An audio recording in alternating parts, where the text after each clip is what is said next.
Kisah Harut dan Marut ini dimulai dari kisah Nabiullah Sulaiman alaihi salatu wassalam.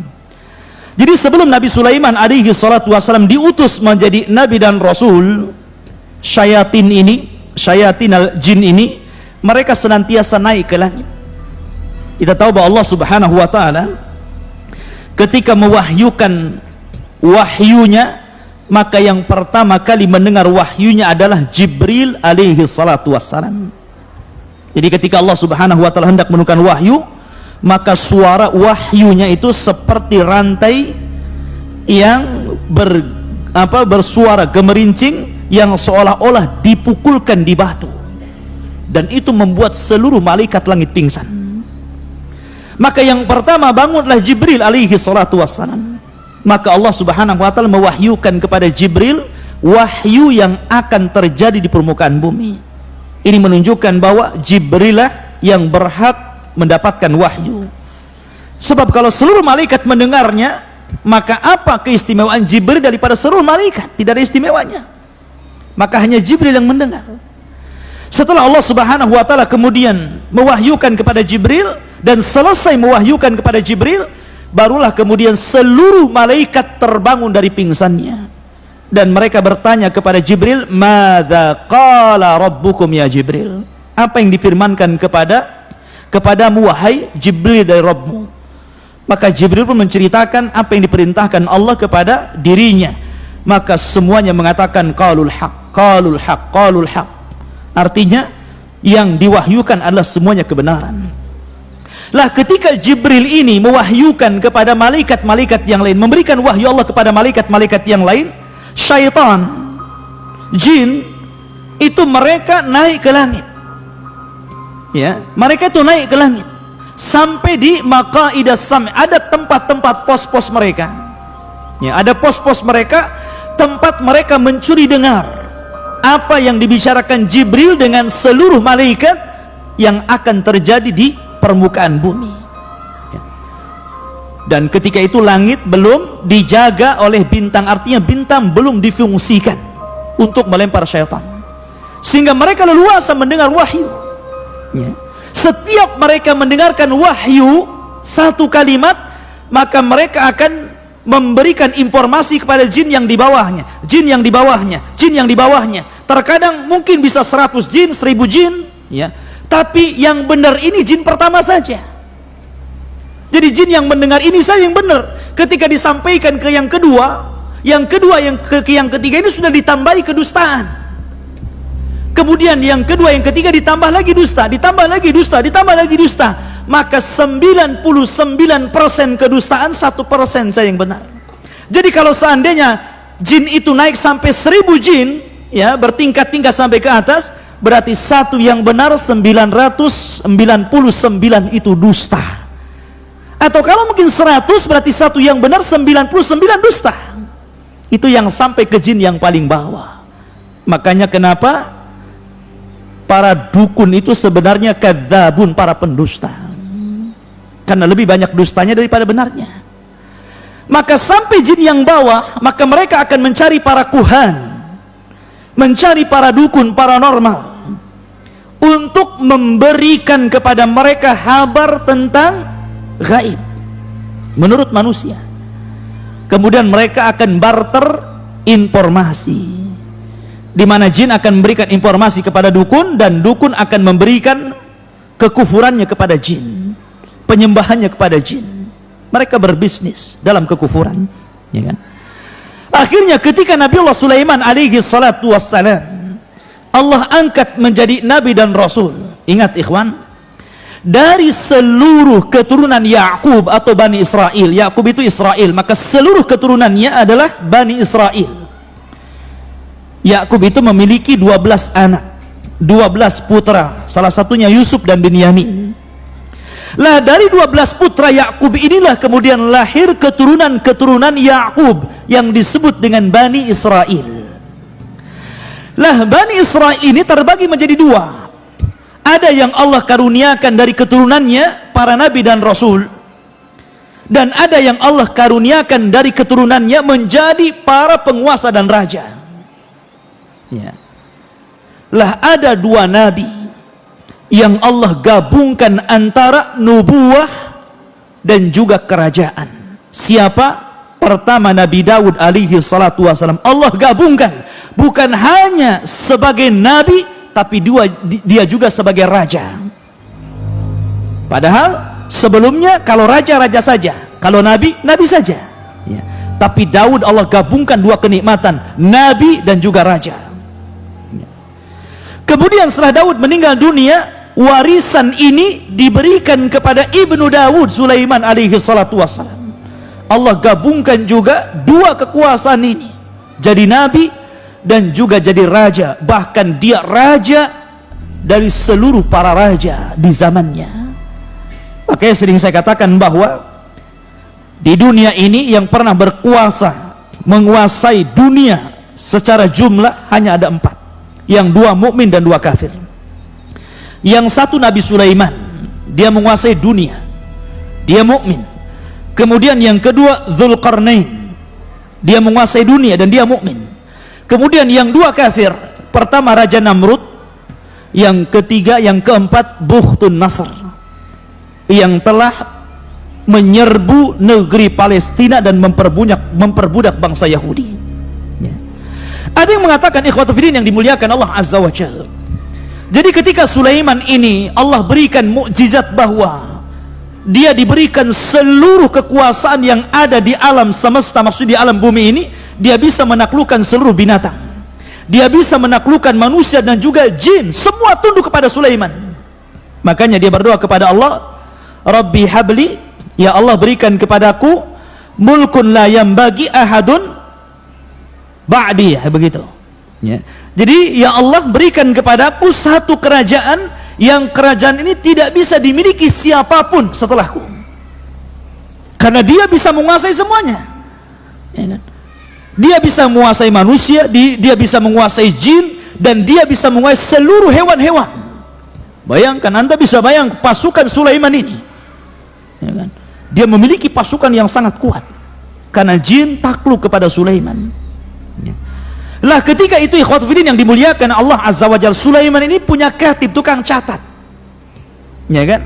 Setiap dan tukang catatnya Sulaiman, sekretarisnya Sulaiman ini menulis segala sesuatu yang diperintahkan Sulaiman, yang dirahasiakan Sulaiman, baik tentang nama-nama Allah yang azam, baik tentang rahasia jin, baik tentang rahasia binatang ataupun manusia. Dan yang tahu hanya Sulaiman dan tukang catatnya ini. Setelah Sulaiman alaihi salatu wassalam, Allah takdirkan mendekati kematiannya. Maka kemudian Sulaiman akhirnya menyimpan catatan sekretarisnya itu di bawah singgasananya, di sebuah kotak, dan diletakkan di bawah kursinya. Dan ketika itu Sulaiman alaihi salatu wassalam sempat mengatakan kepada seluruh jin dan manusia, man iqtaraba fi hadas sunduk minal jin sayastarih, barang siapa yang mendekati kotak yang berisi tulisan-tulisan yang berharga ini, kalau dia dari kalangan jin maka dia terbakar ya kan. Akan tetapi man iqtaraba minal insi bi kalimatin yaz'am fiha anna ahadan ghairallah ya ya'riful ghaiba fasa'aqtuluhu, tapi barang siapa yang kemudian didekati oleh manusia, kemudian setelah dia membaca di antara kalimat-kalimat yang tercatat itu, kemudian dia mengaku mengetahui yang gaib, maka saya akan bunuh dia. Akhirnya tidak ada yang mendekati dari kalangan jin ataupun manusia akan kotak itu.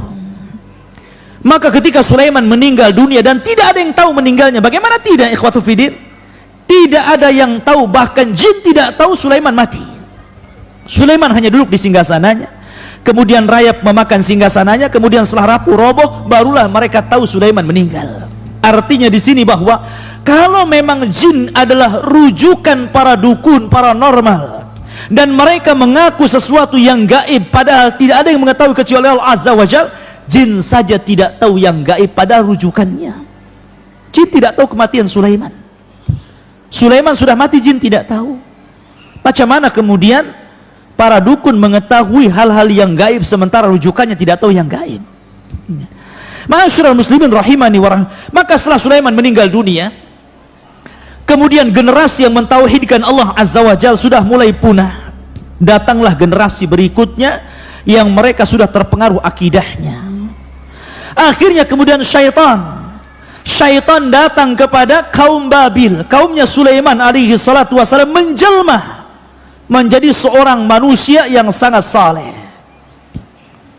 Ketika itu di Babil ini ada seseorang yang bernama Harut dan Marut. Karena solehnya sehingga seolah-olah dia malaikat. Makanya Allah Subhanahu wa taala mengatakan, "Wa ma unzila 'alal malakaini bi Babil Harut wa Marut." Dan apa yang diturunkan kepada dua malaikat di Babil, yakni Harut dan Marut. Artinya Harut dan Marut itu bukan malaikat, tapi seolah-olah malaikat karena dia saleh. Ada juga ahli tafsir mengatakan bahwa dia adalah syaitan. Harut dan Marut ini syaitan, berpura-pura menjadi malaikat, sehingga dikatakan dua malaikat. Walaupun pendapat yang rajih, yang masyhur, yang mendekati kepada kebenaran, wallahu alam, bahwa Harut dan Marut adalah minal bashar. Dia adalah manusia sama dengan kita. Karena kesolehannya orang menganggap apa? Dia malaikat. Akhirnya kemudian syaitan ini mendatangi Harut dan Marut. Kemudian syaitan mengatakan kepada Harut dan Marut, kata syaitan kepada Harut dan Marut mengatakan, "Aturiduna, maukah kalian an adullakum ala mulkin la yanfad?" Maukah kalian berdua aku tunjukkan kepada sebuah kerajaan sebagaimana engkau melihat bagaimana Sulaiman bisa menaklukkan semua yang ada di bumi ini, baik jinnya, binatangnya, manusianya, maka aku pun akan menunjukkan kepada apa yang dimiliki Sulaiman. Maka akhirnya Harut dan Marut ini diuji oleh Allah Azza wa Jalla. Akhirnya nurut kepada syaitan ini. Kemudian kata syaitan ini, bongkarlah di bawah kursi ini ada sunduk, ada kotak. Di situ ada buku yang mempelajari tentang ilmu-ilmu yang dipelajari Sulaiman. Maka kemudian Harut dan Marut mengatakan, "Kenapa engkau tidak ambil saja buku itu dan kau pelajari sendiri?"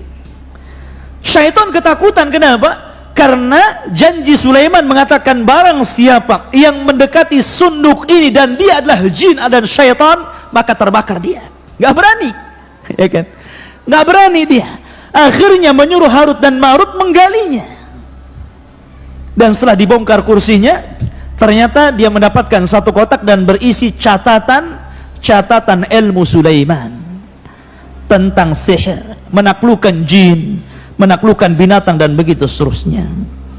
Akhirnya kemudian keduanya mempelajari catatan Sulaiman itu. Dan setelah mempelajari, akhirnya dia pun memiliki ilmu sihir. Dan dikenal oleh orang-orang, kalau antum ingin belajar sihir, datanglah kepada Harut dan Marut. Itu guru sihir yang paling unggul di zaman itu, ya kan? Maka semua orang berbondong-bondong kepada Harut dan Marut, karena di zaman itu ikhwatu fiddin, orang-orang Yahudi itu terkenal tukang main sihir, karena sihir itu berasal dari mereka. Makanya siapa yang menyihir Nabi coba?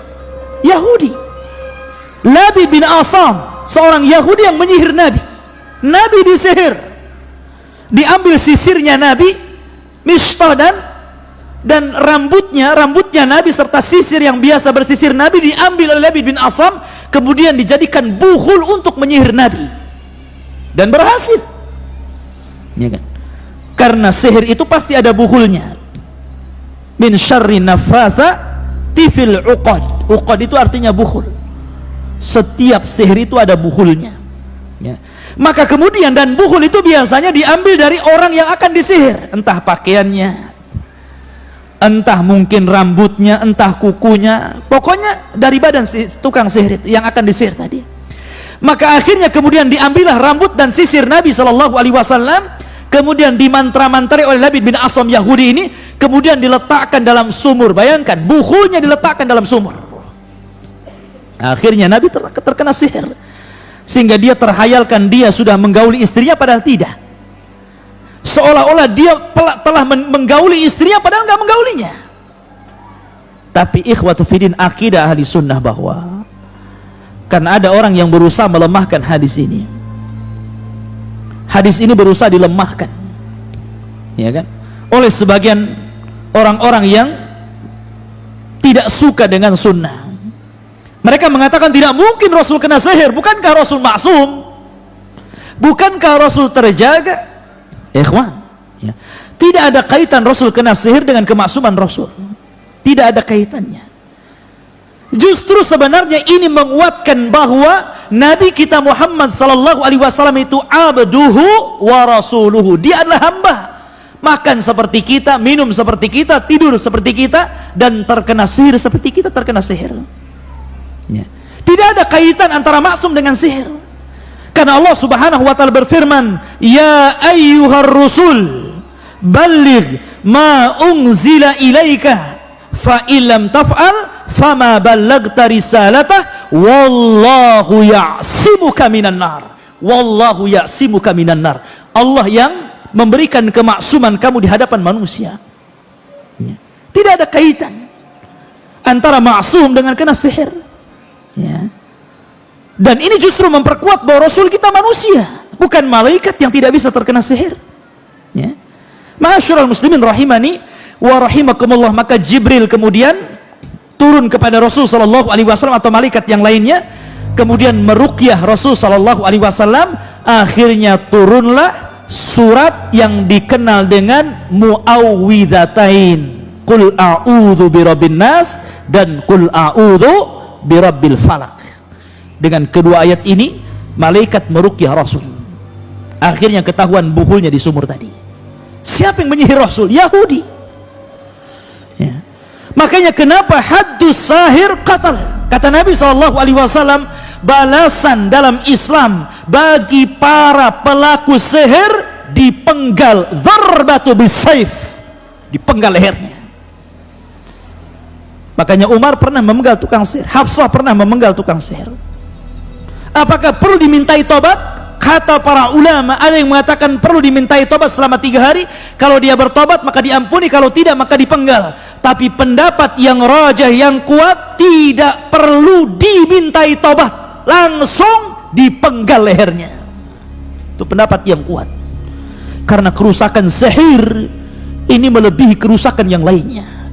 Bukan hanya kekufuran, kesyirikan, tapi kerusakan di mana-mana. Bisa membunuh, bisa menyakiti, bisa menceraikan suami istri dan begitu seterusnya. Kerusakannya luar biasa. Maka tidak perlu dimintai tobat, la yustatab, kata para ulama, tidak perlu dimintai tobat, langsung darbatu bisayf, penggal lehernya. Ya. Tapi waktu film kembali bahwa setelah kemudian orang-orang Yahudi, karena ketika itu ada dalam riwayat wallahu a'lam riwayat ini, tapi yang jelas saya pernah terbaca dalam tafsir bahwa dahulu ketika orang-orang Palestina ini dibantai oleh Bukhtun Nasr, yang saya sebutkan tadi, raja yang zalim yang menguasai dunia, maka orang-orang Yahudi Palestina ini, Bani Israel ini, akhirnya mereka menjadi budak, sehingga mereka berusaha untuk keluar dari perbudakan Bukhtun Nasr. Akhirnya kemudian mereka mempelajari sihir supaya keluar dari jeratan Bukhtun Nasr. Akhirnya tersebarlah kesyirikan di mana-mana, ilmu sihir di mana-mana. Lah kebetulan di situ itu ada Harut dan Marut yang sihirnya luar biasa, menguasai ilmu Sulaiman. Makanya kemudian orang mengatakan bahwa datanglah kepada Harut dan Marut, belajarlah kepada dia. Tetapi Harut dan Marut, ikhwatu fillah, adalah ujian Allah Subhanahu wa taala. Harut dan Marut mengatakan kepada setiap orang yang akan belajar sihir kepadanya, wa ma yu'allimani min ahadin hatta yaqula innama nahnu fitnatun fala takfur.